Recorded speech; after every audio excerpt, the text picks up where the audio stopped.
بسم اللہ الرحمن الرحیم۔ دوستو، ہم نے پچھلے حصے کے اندر بتلایا تھا کہ جو بت کعبے کے اندر رکھے گئے تھے ان کے نام کیا تھے، اصل میں وہ بت ان کی شکلیں کن کی شکلیں تھیں اور وہ نام کن کے تھے، یہ باتیں بیان کی گئی تھی۔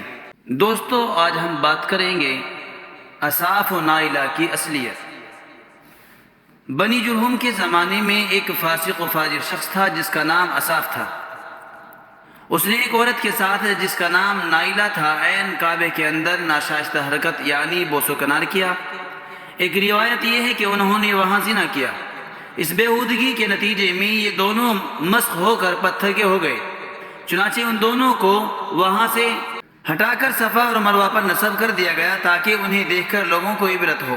جب عامر بن لوہائی کا زمانہ آیا تو اس نے ان دونوں کو وہاں سے اٹھا کر کعبے کے گرد یعنی زمزم کے کنویں کے منہ پر نصب کر دیا۔ اب جو شخص بھی طواف کرتا تو وہ ان دونوں سے مسح کرتا اور اصاف سے شروع کرتا اور نائلہ پر ختم کرتا۔ یہ اس وقت کی بات ہے جب عامر حبل اور دوسرے 5 بت نہیں لایا تھا۔ چنانچہ اس وقت قریش ان دونوں سے مسح بھی کرتے اور ان کے پاس جانور بھی ذبح کرتے۔ ایک روایت ہے کہ جب فتح مکہ کے وقت رسول اللہ صلی اللہ علیہ وسلم نے نائلہ کا بت توڑا تو اس میں سے ایک سیاہ فام عورت نکلی جس کے بال الجھے ہوئے تھے اور جو اپنا چہرہ نوچ رہی تھی اور چیختی چلاتی جاتی تھی۔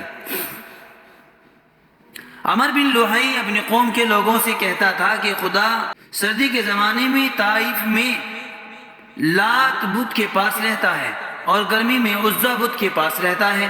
اسی وجہ سے لوگ ان دونوں بتوں کی بہت تعظیم کرتے تھے اور جس طرح قربانی کا جانور کعبے میں بھیجتے تھے اسی طرح ان دونوں کے پاس بھی بھیجتے تھے۔ قصی ہی وہ پہلا شخص ہے جس نے قریش کو حکم دیا کہ وہ حرم کے اندر بیت اللہ کے گرد اپنے مکانات تعمیر کریں۔ اس نے ان سے کہا کہ اگر تم نے ایسا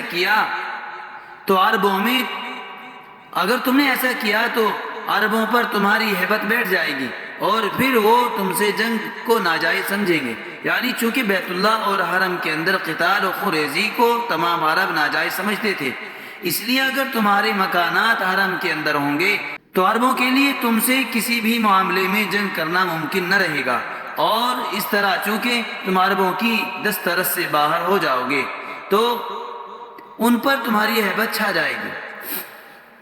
چنانچہ قریش نے کعبہ کے چاروں طرف اپنے مکانات بنا لیے اور انہوں نے اپنے اپنے مکانوں کے دروازے حرم کی طرف کھول دیے۔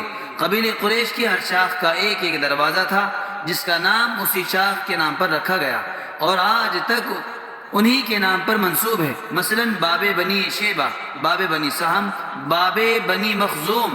یہ مکانات اس طرح بنائے گئے کہ طواف کرنے کے لیے بیت اللہ کے چاروں طرف جگہ چھوڑ دی گئی تھی۔ تو دوستو، جو باتیں ہم نے بتلائی ہیں اور آپ نے سنی ہیں، امید ہے کہ آپ ہمارے ساتھ جڑے رہیں گے اور خود بھی ان باتوں کو دھیان میں رکھیں گے اور دوسرے ساتھیوں کو بھی شیئر کریں گے، جوڑیں گے اپنے ساتھ۔ فقط والسلام۔